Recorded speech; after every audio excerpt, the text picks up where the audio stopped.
and many questions have come to us right from the beginning. Okay, तो मैं जरा एक एक करके ये सवाल पूछूंगा स्वामी जी से. Okay.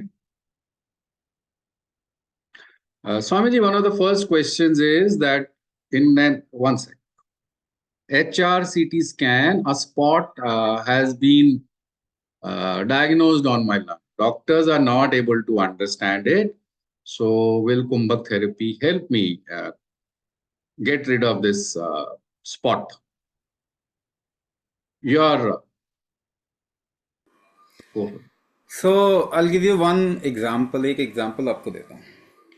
जिन लोगों को बचपन से कोई लंग इश्यू होता है ना, लाइक फॉर एग्जांपल टीबी,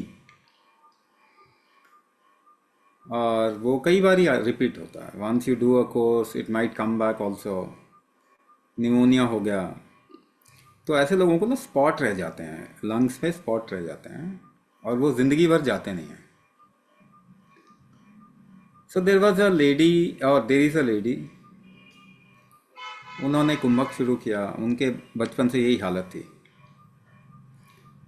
और रिसेंटली एक डॉक्टर जो उनके फैमिली डॉक्टर हुआ करते थे, वो अपने होम टाउन पे गई. फैमिली डॉक्टर थे. उन्होंने कहा कि उन्होंने बचपन से देखा है, तो ने कहा कि एक बार चेकअप कर लेते हैं आपका. कहती कर लीजिए. वो स्पॉट्स नहीं मिला उनको. So he was amazed. He said ये कैसे हो सकता, क्योंकि every time I checkup I see दो spots, those are suppose to be here. वो तो है ही नहीं. तो दोबारा से करवाना चाहिए आपको स्कैन. कुछ गड़बड़ हो गई स्कैन में. कहती है नहीं, गड़बड़ नहीं हुई है, मुझे भी लग रहा है कि ये चला गया है. तो डॉक्टर ने पूछा आप कर क्या रहे हो,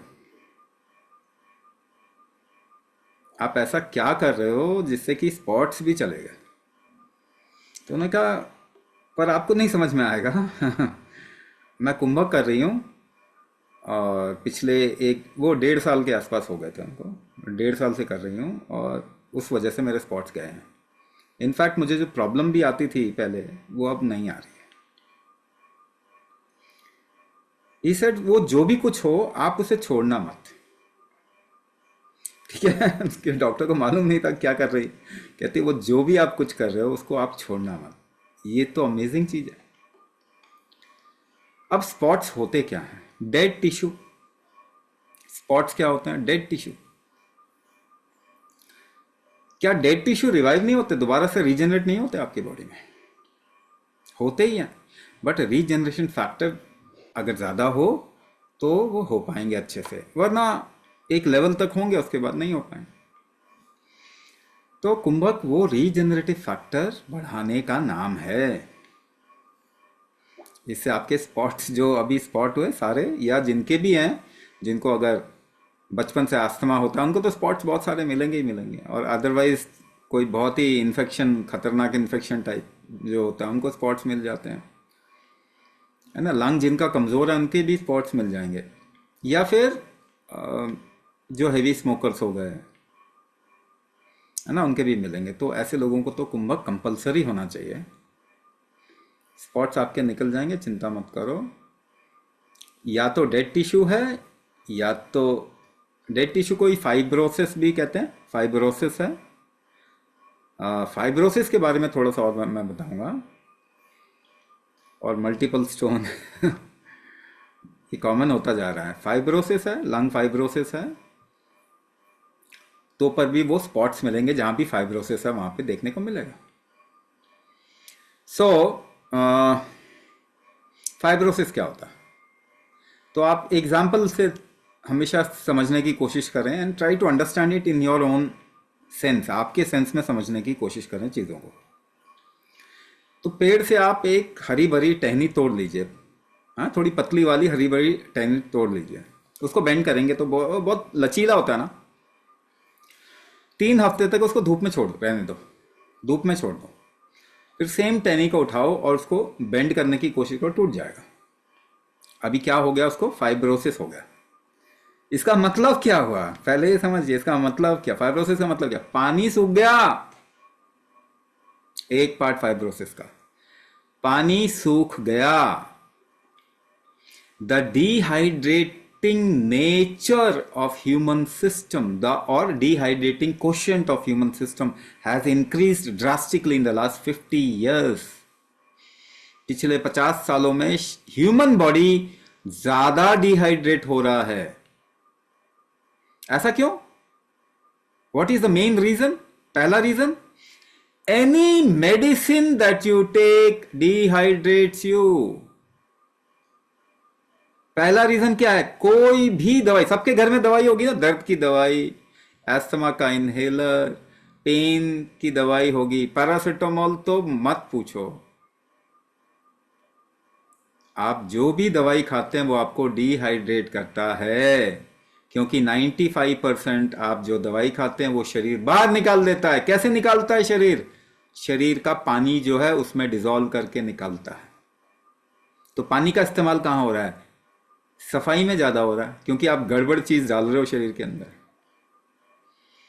फूड कैसा है आपका?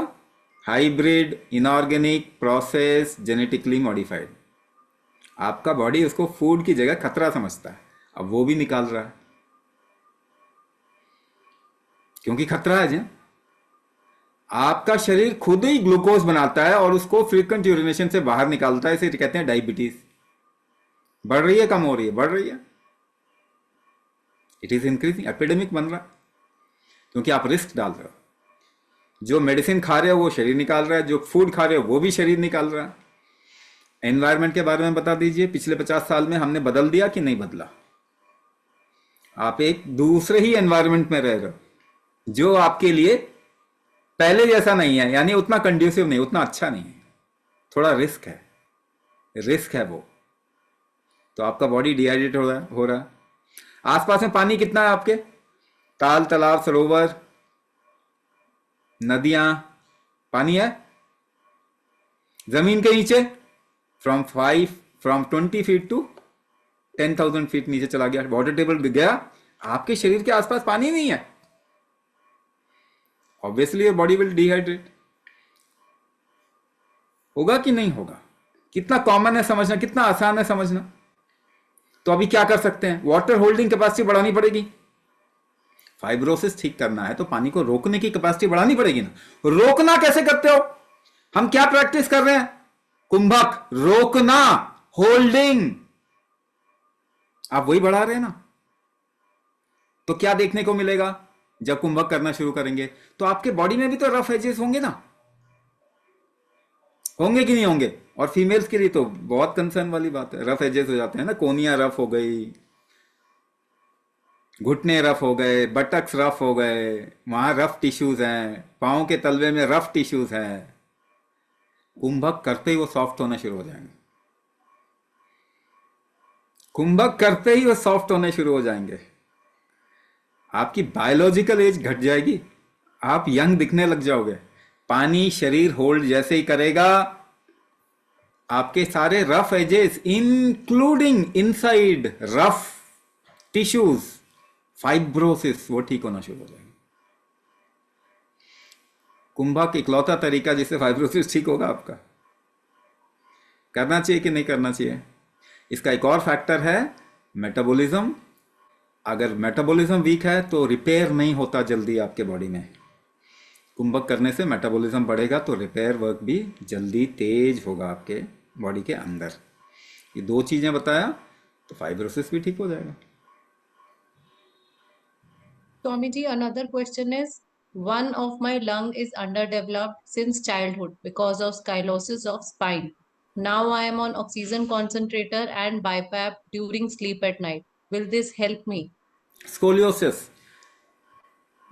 आपकी रीढ़ की हड्डी बेंड हो गई, या आपका स्केलेटल स्ट्रक्चर थोड़ा डीफॉर्म, मतलब अपने सही रूप में नहीं है, डिफॉर्मिटी आ गई उसके अंदर।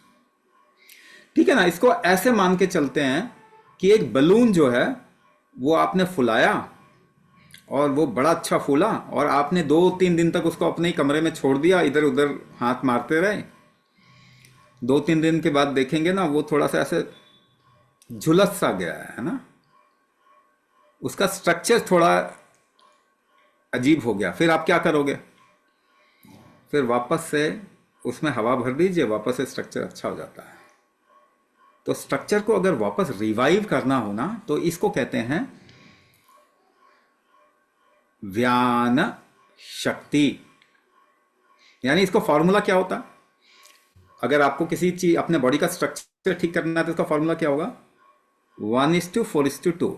एक काउंट इनहेलेशन, यानी अगर आप 10 सेकंड का इनहेलेशन करते हैं तो 40 सेकंड का होल और 20 सेकंड का एक्सहेलेशन। ये परफेक्ट होगा तो आपका स्केलेटल स्ट्रक्चर ठीक होना शुरू हो जाएगा। दूसरा, इसी को अगर किसी पोस्चर के साथ में कर देंगे तो और भी बढ़िया हो जाएगा। तो हम वो करवाते हैं, प्रोग्राम में वो इनबिल्ट है, तो इससे आपके स्केलेटल स्ट्रक्चर को स्ट्रेंथ मिलता है, पहली बात। दूसरी बात, अगर आपका कोई भी ऑर्गन कम डेवलप्ड है, कोई भी ऑर्गन कम डेवलप्ड है, वो कुंभक से ही ठीक होगा, उसके लिए कोई दूसरा उपाय है ही नहीं। Because you will be correcting the pressure map of that organ ना। किसी के अंदर का प्रेशर मैप ठीक होगा तो अपने फुल फ्लेजेड, जो बच्चा खूब कूदता खेलता है तो उसका शरीर डेवलप होता है, मगर कूदने खेलने में वो क्या यूज कर रहा है, वो कुंभक यूज कर रहा है। अंदर सांस रोक के वो अपने शरीर को हिलाता है, ज्यादा हिलाता है, तो उस हिसाब से उसकी डेवलपमेंट होती है। आप इसको और फॉर्मूले के साथ में और रिफाइंड वे में कर सकते हैं, तो आपका ऑर्गन जो है वो डेवलप भी होना शुरू हो जाएगा। कितना डेवलप होगा डिपेंड करता है एज के ऊपर, बट ये बात है कि उसमें डेवलपमेंट आएगा 100%। तो अगर आपके लंग की कैपेसिटी कम हो गई है इसके फुली डेवलप ना होने के कारण, तो आपके लिए ये ज़रूरी है, कंपलसरी है, please work upon your body, correct your self. आपका स्कोलियोसिस भी चला जाएगा, और बहुत ज़्यादा अगर डिफॉर्मिटी नहीं है तो वो कोई प्रॉब्लम भी नहीं है। Unless and until body is facing some kind of a symptom, you don't have a problem. Symptom नहीं तो प्रॉब्लम नहीं। कुछ भी अंदर से ब्लड निकाल के नाप रहे हैं, कुछ भी आ रहा है, उससे कोई फर्क नहीं पड़ता। ये आपका बॉडी का इंटेलिजेंस है। अगर उसको प्रॉब्लम होगी तो हमेशा हमेशा सिम्टम के रूप में वो दिखाएगा। तो सिम्टम खत्म हो जाएंगे, पहली बात कुंभक शुरू करना करेंगे तो उसके बाद फिजिकल पार्ट में आने में थोड़ा टाइम लगता है, मगर ये बात है कि सिम्टम चले गए तो प्रॉब्लम गई, और धीरे धीरे करके आपकी जो भी बाकी रिकवरी है वो भी हो जाएगी।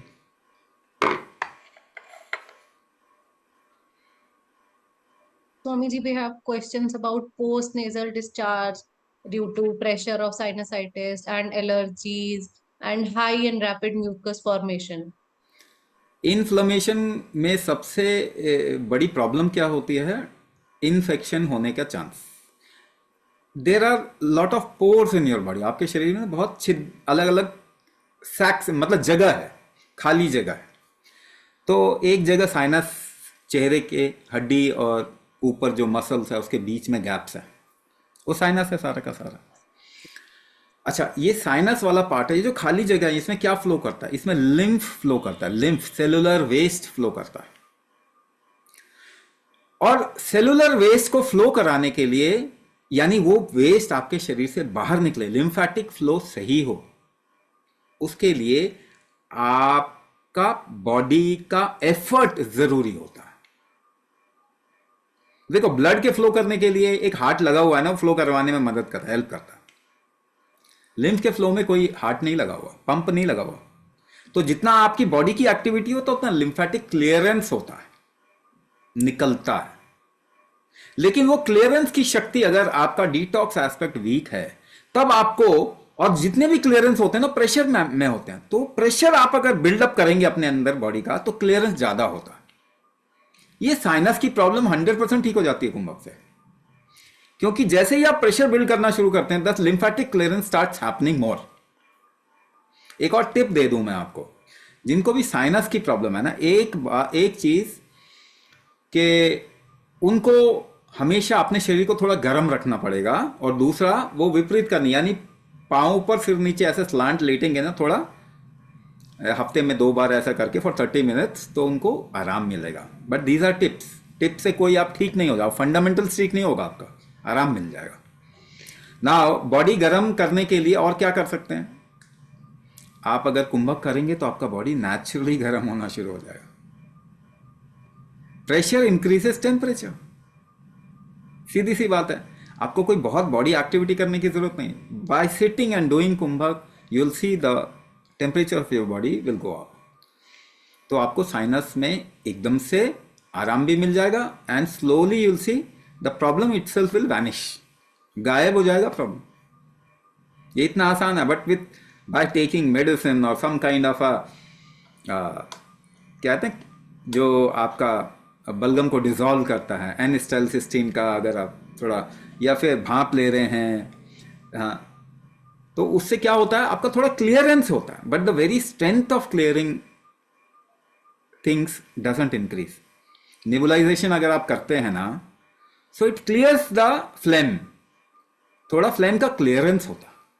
मगर झाड़ू लगा दिया, ओके इट्स गुड, सपोर्ट कर देगा, but your fundamental strength of not creating that phlegm and the detox aspect has to be increased। उसको बढ़ाना ही तो इलाज है ना, वो तो कुंभक से बढ़ जाएगा, है ना। बाकी सपोर्ट जब जरूरी हो तब करें, बट इलाज जिसे हम कहते हैं treatment, basically is increasing the fundamental strength of your body which can keep your sinus inflammation in check. Swamiji, will Kumbhak help in septic shock? Yes,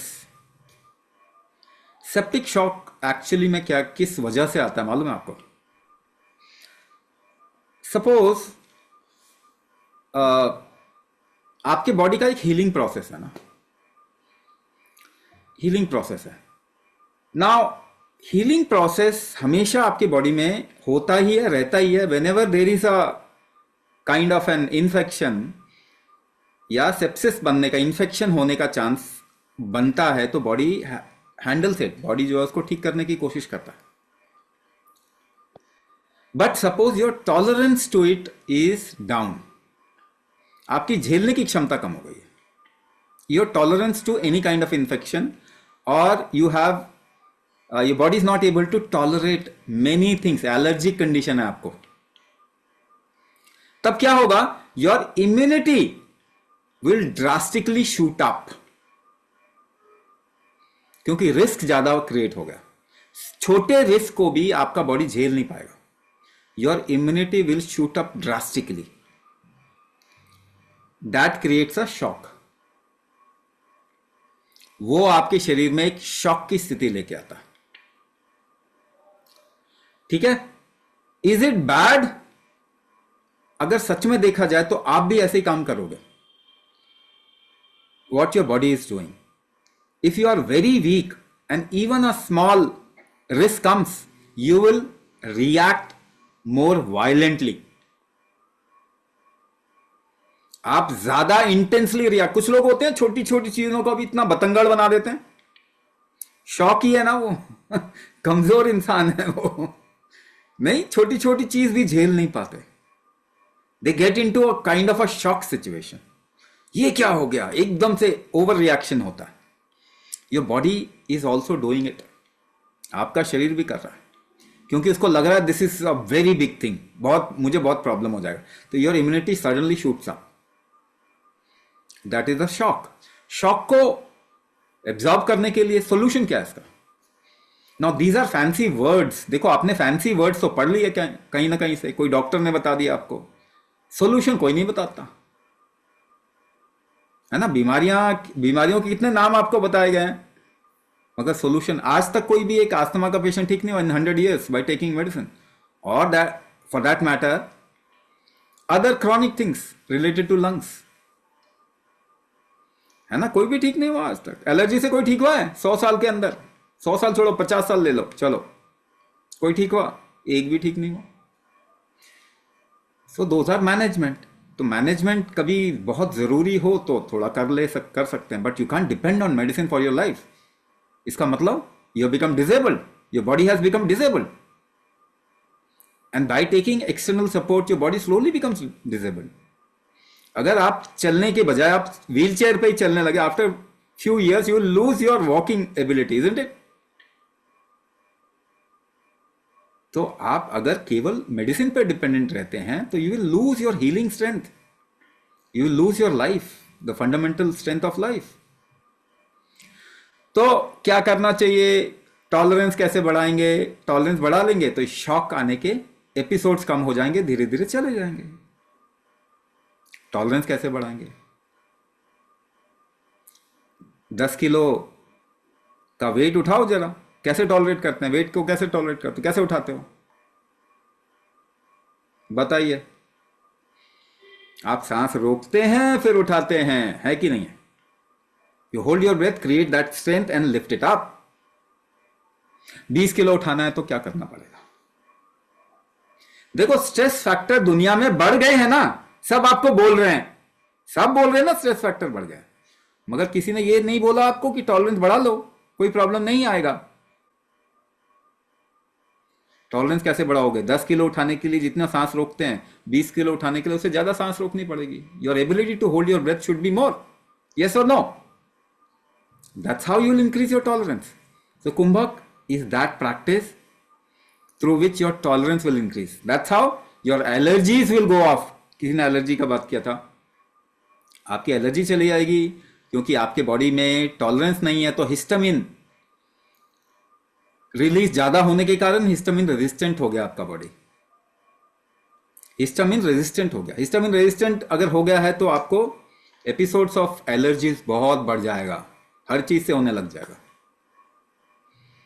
anti हिस्टामिक substance अगर आप बाहर से लेते हैं, वो भी आपका हिस्टामिन टॉलरेंस को कम कर देता है। तो धीरे धीरे आप देखेंगे डोजेज बढ़ता जाता है आपका, फिर काम करना बंद कर देता है, फिर ब्रांड चेंज करना पड़ता है, दूसरा सॉल्ट लेके आओ। तो टॉलरेंस बढ़ा लीजिए, एलर्जी भी चली जाएगी आपके, और शॉक के जो एपिसोड्स हैं धीरे धीरे कम हो जाएंगे और फिर खत्म हो जाएंगे। See, time period will vary from person to person, but you must understand you should go in the right direction. At present you are not going in the right direction. तो आपका 1 साल के बाद भी प्रॉब्लम ठीक नहीं होगा, 10 साल के बाद भी ठीक नहीं होगा, 50 साल के बाद भी ठीक नहीं होगा। If you go towards strengthening your body, चाहे उसके लिए 6 महीने लगे, चाहे 1 साल लगे, चाहे 3 साल लगे, वो ठीक होगा ही होगा। So you must go in the right direction.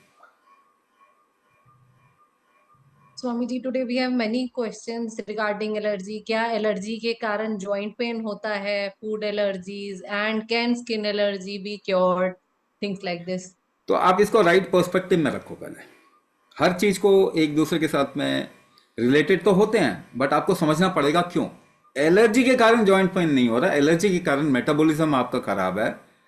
तो मेटाबॉलिज्म खराब है तो बॉडी में टॉक्सिन्स ज्यादा अगर बनेंगे और डीजेनरेशन ज्यादा होगा तो जॉइंट पेन होगा, ठीक है ना। यूरिक एसिड बढ़ गया तो जॉइंट पेन होगा, टॉक्सिन्स है ना। और आपके जॉइंट्स जो हैं वो एक तरीके से आपके बॉडी के लिम्फ नोड्स ही हैं, यहां पे गंदगी जाके जमा होती है, गैस भी जमा होता है ना। आप ऐसे ऐसे उंगलियां कटकाते हो ना, गैस जमा हो जाती है जॉइंट में, तो वहां पे डिपोजिशन होता है। आपके बॉडी में टॉक्सिन बनेगा, कहां जाके जमा होगा? जहां पे उसको गैप मिलेगा। जब वो वहां पे जमा होगा तो आपके जॉइंट पेन होंगे। थोड़े लंबे समय तक ये काम चलेगा तो डिजेनरेशन ज्यादा हो जाएगा, घुटने घिस जाएंगे। मगर आपकी कंडीशन तो, अब घुटने चेंज करवा लो, कंडीशन थोड़ी जाएगी आपकी। कंडीशन तो वैसे ही है ना, एलर्जिक कंडीशन। आपको बाहर से कोई भी चीज यूटिलाइज नहीं कर पा रहा बॉडी, दैट मीन्स मेटाबोलाइज नहीं कर पाएगा किसी भी चीज को, आपका मेटाबॉलिज्म खराब है। Where you should go at, आपका सोल्यूशन क्या है? 2, टॉलरेंस बढ़ा लो, मेटाबॉलिज्म बढ़ा लो। दोबारा से कह रहा हूं, टॉलरेंस बढ़ा लीजिए, मेटाबॉलिज्म बढ़ा लो। ये दोनों ही कुंभक से होगा, किसी और चीज से तो होगा नहीं। There is no medicine which will increase your metabolism, no food which will increase your metabolism. भाई फूड से आप ठीक हो जाएंगे क्या? तो अगर आपने 40 साल फूड खाया तो आपको सुपरमैन बन जाना चाहिए कि नहीं? 80 ईयर्स में तो उड़ने लगना जाना चाहिए आपको। इतना फूड खाया आपने पूरी जिंदगी भर, मगर कमजोर होते जाते हैं, कमजोर होते जाते हैं ना। तो डोंट थिंक कि फूड आपको ठीक करेगा, नहीं, आपका स्ट्रेंथ आपको ठीक करेगा। अगर स्ट्रेंथ है तो फूड को करेक्ट करेंगे तो हेल्प करेगा। स्ट्रेंथ नहीं है, कुछ भी करो ठीक नहीं होगा। मेडिसिन तो 100% आपको ठीक नहीं करने वाली। In fact you are in this condition because you have been taking medicine from your childhood, इसीलिए आपकी ये कंडीशन है।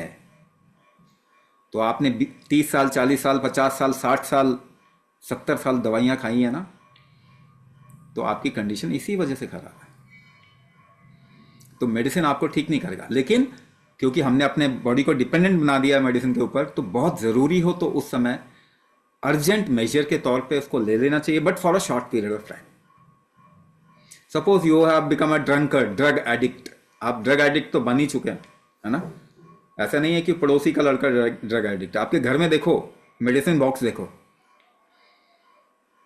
आप ड्रग एडिक्ट हो, तो एडिक्ट को एकदम से छुड़वा भी नहीं सकते ना, तो पहले आपको स्ट्रांग करना पड़ेगा। Do kumbhak, your body strength factor will increase, आपके ऑर्गन स्ट्रांग होंगे, आपके वाइटल्स बहुत अच्छे, मतलब आपकी बॉडी को हेल्प करेंगे, ऐसे लेवल पे आएंगे। और उसके बाद में धीरे धीरे करके स्लोली। सो प्रोटोकॉल क्या है? प्रोटोकॉल क्या है? कुंभक करो 3 महीना, 3 months, reduce 50% of your medicine from chemical to natural और आयुर्वेदिक। 3 महीना कुंभक किया, 50% of your medicine you should shift to Ayurvedic और नेचुरल। 6 महीना कुंभक करके 100% of your medicine should become Ayurvedic, natural. आपको प्रॉब्लम नहीं आना चाहिए, ऐसे स्टेट में अपने बॉडी को ले आना है, और थोड़ा सपोर्ट आयुर्वेद का ले लेंगे। 1 year of practice, no medicine at all, you should become 100% fine, no dependency on medicine. ये प्रोटोकॉल को थोड़ा टारगेट लेके चलें, and most of you can achieve it in 1 year। Some people might take a little longer, किसी को 2 साल 3 साल भी लग सकता है। मगर मुझे एक बात बताओ, आप ऐसे सुरंग में घुस रहे हो जहां बाहर लाइट है, नेक्स्ट जगह पे है ना, दूसरी ओपनिंग में लाइट है। अभी आप ऐसे सुरंग में घुस रहे हो जहां पे लाइट ही नहीं है, तो आप कितना भी लंबा जाओगे, there is no other opening. तो डील जो है ना, वो अच्छी डील है, इट्स अ गुड डील नहीं, something which empowers you is always a good deal. Another question we have is, my IgE level is 2000 and above for almost 11 years. Tried allopathy and homeopathy, everything, but still not okay. For some people, see, these levels should not be under a certain range only. For most of the people, it can be within a certain range. For some people, it has to be different. पहली बात तो ये समझ जाइए, अगर आपको symptom नहीं है तो आपको प्रॉब्लम नहीं है। I have already said it, whatever your levels are, if you do not have a difficult symptom which is coming out of that, you don't have a problem, पहली बात। So क्योंकि ये human world है, there will always be different kind of people who would need a higher level of certain things in their body, पहली बात। दूसरी बात, immunity high है, इम्यून सिस्टम का रिस्पॉन्स हाई है, इसका मतलब क्या होता? आपकी देश की मिलिट्री जो है वो बिल्कुल टोस पे है, इसका मतलब क्या है? देयर इज अ रिस्क, खतरा है। तो आपकी बॉडी में खतरा है, तो फिर ये हमेशा इम्यून रिस्पॉन्स हाई दिखाई देगा। क्या ये गलत है? नहीं, बिल्कुल भी गलत नहीं। अगर इसको नीचे करोगे तो योर बॉडी विल कोलैप्स, जबरदस्ती नीचे करोगे तो body will collapse. So today, in today's world, multiple organ failures are also happening and increasing day by day. Cases of cancer is increasing by at the rate of 12% every year. All chronic disease are increasing, nothing is going down. Forget about physical difficulties. देखो, 80% of your disease are chronic in nature. But then mental issues. 8 out of 10 people have mental issue of some kind, of some severity, of some intensity. Nobody is talking about it because even they don't even have a definition of mind. Mind होता क्या है मालूम ही नहीं किसी को। आपको लगता है कि आपको थोड़ा ग्रीको रोमन वर्ड बोल दिया तो अरे बड़े समझदार हो गए। उन्होंने कुछ भी ठीक नहीं किया आज तक। कोई भी मेंटल इश्यू ठीक नहीं होता। केवल नाम रखे जाते हैं। किसी को मालूम नहीं कि ये लेवल्स क्यों, इतना ऑटो इम्यून डिसऑर्डर हो क्यों रहा है। किसी को मालूम है? जाके डिस्कस करो ना, आप पूछो तो सही। आप डॉक्टर से कभी कुछ नहीं पूछते, वो क्लासरूम वाली आदत है, नहीं नहीं नहीं कुछ नहीं पूछना, जो बोल दिया मान लेना। पूछो ना, किसको ठीक किया आपने? उनका इंटेंशन गलत नहीं है, उसके लिए नहीं बोल रहे, but the approach is completely in a wrong direction. Solution मिलेगा ही नहीं आपको, मैं साफ बता रहा हूं। ऑटो इम्यून डिसऑर्डर बढ़ेगा दुनिया में, आप कुछ भी कर लो, आप कुछ भी कर लो, कितने ही ज्ञान आप दे दीजिए, कितने बड़े बड़े शब्द बोल लीजिए, कितने ही नई मेडिसिन आप इजाद कर लो, और प्रॉब्लम बढ़ेगी। Heart attack increasing decreasing, number 1 cause of death.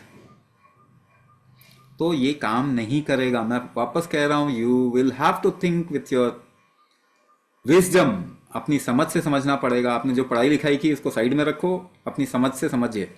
If there is risk in the body, your immune system will be high. कई बार ऐसा होता है कि किसी का ऑर्गन डैमेज हो रहा हो तो भी ये आपको ज्यादा इम्यून रिस्पॉन्स हाई दिखेगा, but there has to be a symptom. एक प्रॉब्लम दिखनी चाहिए, तब आप उसे कोरिलेट कर सकते हैं। अगर प्रॉब्लम नहीं है तो पहली बात, वो लेवल आपके लिए प्रॉब्लम नहीं है। अभी तो प्रॉब्लम बिल्कुल भी नहीं है। But what you should be doing, आप अपना रिस्क कम करने की कोशिश कीजिए। इसमें 2 काम आपको करना ही पड़ेगा, there is no option to it. पहला, अपना टॉलरेंस बढ़ाना ही पड़ेगा। If you have change the environment, your body needs to adapt to the new environment, yes और नो। अगर आपने वातावरण बदल दिया तो आपके शरीर को उस नए वातावरण में झेलने की क्षमता होनी चाहिए हाई, तब जाके वो नए वातावरण में घुल मिल जाएगा या उसमें इजी फील करेगा। अडेप्टेशन, आपके जो वाइटल्स में चेंज आ रहे हैं, ये ज़रूरी नहीं है कि बीमारी है, ये अडेप्टेशन हो सकता है। इसको ज़बरदस्ती कम करने की कोशिश ना करें, पहली बात। नहीं तो ऑर्गन डैमेज होगा, रिस्क बढ़ जाएगा आपके शरीर का, और कोलैप्स कर जाएगा आपका शरीर। तो टॉलरेंस बढ़ाना सही तरीका होता है, पहला। दूसरा, मेटाबॉलिक डिसऑर्डर जब भी होता है, इम्यून हाइटन अप होता ही होता है। मेटाबॉलिक वीकनेस, इम्यूनिटी हाई, ये ऐसे काम करते हैं उल्टा। तो आप मेटाबॉलिज्म नीचे होगा ही होगा आपका, अगर इम्यून रिस्पॉन्स हाई होगा। तो मेटाबॉलिज्म को बढ़ाएंगे तो इम्यून रिस्पॉन्स बैलेंस आउट हो जाता है। 2 चीज करना है, टॉलरेंस बढ़ाना है, मेटाबॉलिज्म बढ़ाना है। ये दोनों ही कुंभक से बढ़ता है। सॉरी, ये वी करने पे ना बलून निकलने लग जाते हैं। तो 2 काम करना है, मेटाबॉलिज्म बढ़ाना है और टॉलरेंस आपके बॉडी को बढ़ाना है। ये 2 करेंगे, आप देखेंगे कि आपकी लाइफ जो है बहुत ही एम्पावर्ड हो जाएगी, और डिफिकल्टीज जो भी आपकी लाइफ में होगी वो कम हो जाएंगी। रिस्क, आपकी लाइफ के फ्यूचर का रिस्क खत्म हो जाएगा। Swami ji, there is a lady in the webinar. She wants to know why don't we keep our classes regularly? Regular देखिए, एक पक्ष हम, ये 2 लोगों का ना समन्वय है, आपका और हमारा। ये 2 लोग साथ में काम करेंगे तो आप देखेंगे कि आपकी लाइफ बदलेगी। नाउ, रिस्पॉन्सिबिलिटी इसमें आपकी भी है, हमारी केवल रिस्पॉन्सिबिलिटी नहीं, हमारी तो है ही है। हम तो सिर पे रिस्पॉन्सिबिलिटी का बोझ लेके चले ही हैं, उसी में मजा आता है हमको, बट आपको भी लेना पड़ेगा। At present what you are doing, nobody takes responsibility of that. ध्यान से सुनिए क्या बोल रहा हूं। आज के टाइम पे आप जो भी ट्रीटमेंट करवा रहे हो उसकी रिस्पॉन्सिबिलिटी कोई भी नहीं लेता। आपके साथ में कल को एक मेडिसिन रिएक्ट कर जाती है आपके बॉडी के साथ में, आप किसको सू कर सकते हैं बता दीजिए? किसको सजा दिलवा सकते हैं? नहीं दिलवा सकते।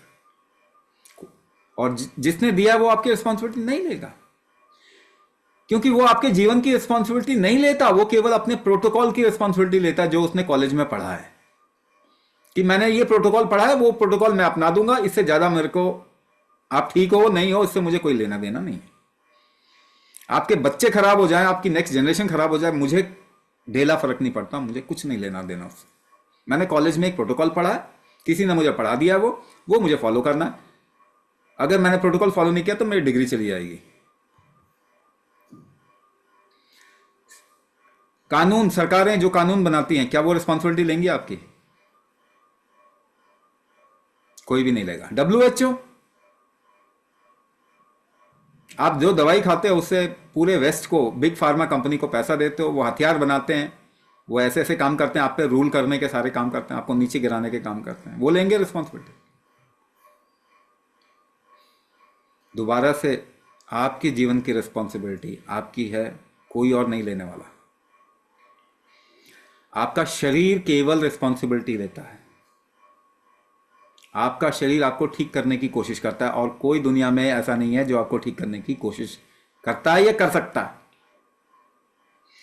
तो पहली बात, आपकी जिम्मेदारी है जब तक जिए इंडिपेंडेंट, हेल्दी, एम्पावर्ड, बिना बीमारी के, आप इस शरीर को रखें। ये आपकी रिस्पॉन्सिबिलिटी है, किसी की और की रिस्पॉन्सिबिलिटी नहीं है। तो आपको एक कदम उठाना पड़ेगा। हम एक कदम उठाएंगे तो आपको उठाना चाहिए कि नहीं चाहिए, ये बताओ। तो जब हम आपको सिखाते हैं तो आपको कोशिश करनी चाहिए कि वो सीख के आप अपने आप कर सकें। ऐसा प्रैक्टिस करके देखें। तो हम आपको एक दिन सिखाते हैं, फिर बोलते हैं आप 2 दिन प्रैक्टिस करो, तीसरे दिन आपका फिर हम प्रैक्टिस क्लास ले लेंगे। आपको कोई डाउट है, खुद करके देखा, कोई डाउट हो, क्योंकि हम आपको इंडिपेंडेंट बनाना चाहते हैं ना। हम आपको ऐसी चीज सिखाना चाहते हैं जो जिंदगी भर आपके साथ में रहेगी।